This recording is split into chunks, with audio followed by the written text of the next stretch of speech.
There are many things I learned from the first episode of Season 3 of Star Trek Picard, but the most important is this. Robert Meyer Burnett is not a shill. No, he's William T. Riker. Watch the show, listen to Riker, then go listen to Rob. That's the same person. Well played, sir. You came back in time to tell us Star Trek could return to form, and to get us to watch Star Trek the Motion Picture without falling asleep.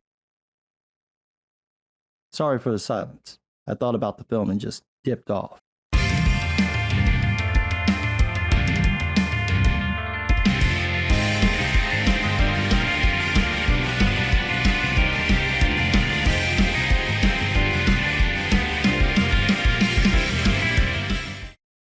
Like many Star Trek fans, I haven't enjoyed the changes to the franchise since Kurtzman and Goldsmith took over. I saw the first two movies in theaters and watched the third one on cable. I've completely avoided the shows. All that I've seen is from watching people's reviews. Nothing about current Star Trek feels like Trek. The Orville is a better Star Trek show than anything Kurtzman and Goldsmith have put out, so I understand why people would avoid Season 3 of Star Trek Picard.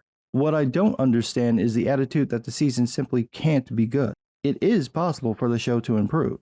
You may not expect it, but that doesn't mean that it can't happen. More confusing though is the attitude that people who've seen it and said that it's good are just shills.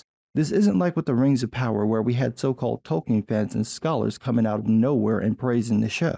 No, these are people who have talked about Star Trek for years, people like Robert Meyer Burnett.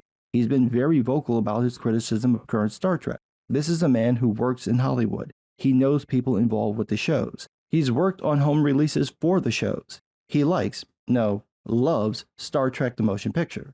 He is as true a Trek fan as you will ever find. He's also spent years criticizing modern Star Trek, and yet he's been called a shill for saying that Season 3 of Star Trek Picard is a return to form, with YouTuber Doomcock going so far as to call him a cuck for saying the show was good. Why would Rob start shilling for the show now when he's never done it before? He's got dozens of videos destroying STD and whatever the other ones are called. He's in the industry. He knows this will get back to the showrunners. They know he's got a following. If ever they would have reached out to him to have him shill, wouldn't it have been before Season 3? The logic of this doesn't make sense. If you've listened to Rob for years and respected his opinion, then shouldn't you consider that he might be right about Season 3? Why think he's lying now when you don't think he lied before? Do you not want Star Trek to be a great show again? Because it feels like that's the case, that some people are just reflexively saying the show is bad because reasons, and then standing by that position without any intention of watching the show to see if it's true. I expected the Rings of Power to be bad, and it was worse than I imagined, but I didn't start from the position that it couldn't be good or get better, and I made a point of calling out the parts I liked. If you're starting from the point that Season 3 can't be good and that anyone who says it is must have been paid off, I think that puts your credibility into question, not anyone else's. Reflexively disliking something isn't analysis. It's not criticism, it's just subjective dogma. And more to the point, if you want Star Trek to get good, you have to be willing to check it out. You have to give it a chance to see whether someone can right the ship. And if you don't want to watch it, that's why William Riker came back in time and took the name Robert Meyer Burnett. He's here to watch it for you, to let you know if it's bad or good. He says it's good. You've trusted his words before, why distrust him now? So the question is he right? Is the show any good? Well, yeah, it's a typical TNG episode. What do I mean? Well, for one, everyone acts in character. I didn't watch the previous 2 seasons of Picard, so I can't say anything about the new cast, but when it comes to Picard, Riker, Crusher, and Seven, they're dead on. From what I've heard about the previous seasons, the writers basically ignored Picard's history, along with much of Trek's history, and just went off on tangents and did things like pretending Picard and Data had a deep friendship, when that was really a Data and Geordi thing. No, if Picard were to reach out to someone, it'd be Beverly, Guinan, Deanna, or Riker, and that's what happens in the show. He needs help to find Beverly, the first person he calls is Riker. Now, most of what happens in the first episode was hinted at or shown in a trailer, so there's not much to spoil, but there will be a few of them. Crusher gets attacked and sends an encrypted distress call to Picard, who's going to Romulus with his new Romulan lady friend Laris. The plans change because of Beverly's message, so Picard calls Riker to try to decode the encryption. Once they do, they have to figure out how to get to Crusher's ship, which is hidden just outside of Federation space. They plan to get there by tricking Captain Shaw of the USS Titan into taking them there under the pretense of an inspection, but he sees through it. Fortunately for them, 7 of 9 is the commander on the ship, and helps them behind Shaw's back. They find the ship and Beverly and a young man who claims to be her son. Meanwhile, Rafi is on a hell planet pretending to be a junkie so she can find the location of an experimental weapon stolen from the Federation, all while trying not to slip back into drug use. She manages to get one piece of info about a red lady, and after some digging, finds a Federation location that has a red statue of Rachel Garrett, the captain of the Enterprise C. Rafi tries to warn the Federation, but nothing gets through. Instead, the weapon is used to teleport the Federation building, the whole building, next to itself, killing thousands. The episode ends with a giant, very ominous-looking ship approaching Crusher's vessel. Is this the greatest Star Trek episode ever? No. Is it good? Yeah. It's typical Star Trek. If you watched TNG or First Contact and then started this season, tonally there's no difference. It's so dead on classic TNG that when I saw 7 of 9, I kinda got annoyed because I'm like, you're in the wrong show. Now, why does it work? Mostly because the characters are in character. Patrick Stewart and Jonathan Frakes have the same chemistry they had back on the show and in the films, but for how old they look, it feels like nothing's changed.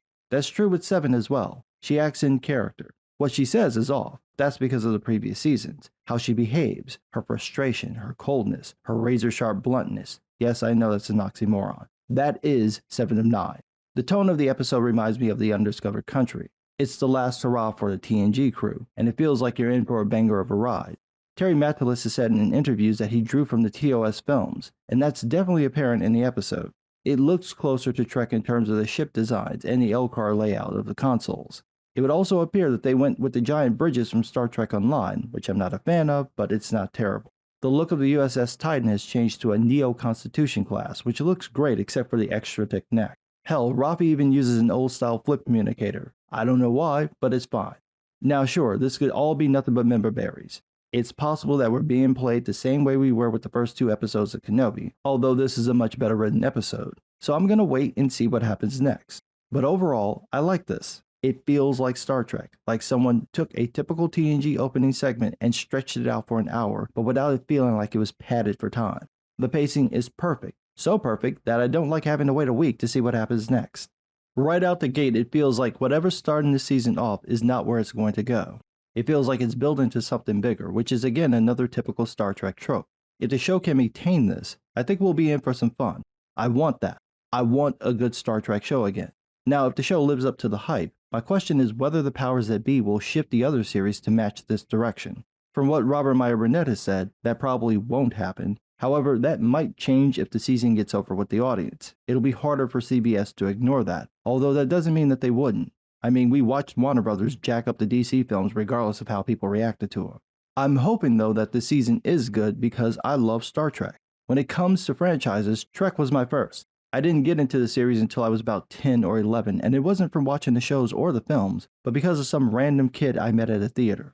I don't remember the film that I saw, but I do remember this older kid sitting next to me before the film started, and he had this movie magazine about the undiscovered country, and he couldn't stop talking about it. He was so into this film and how it was made and the legacy of Star Trek that it made me interested. So I borrowed the tape from my aunt who is a Trek fan and never gave it back.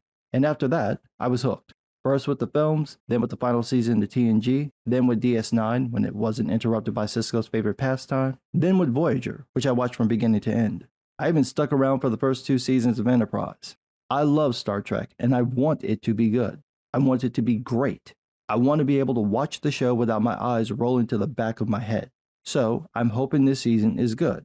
I'm going to trust Robert Meyer Burnett that I'm going to be amazed. And if I'm not, Rob, I know how to find you.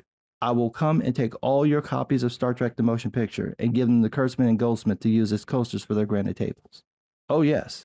But what do I know? I'm just some guy.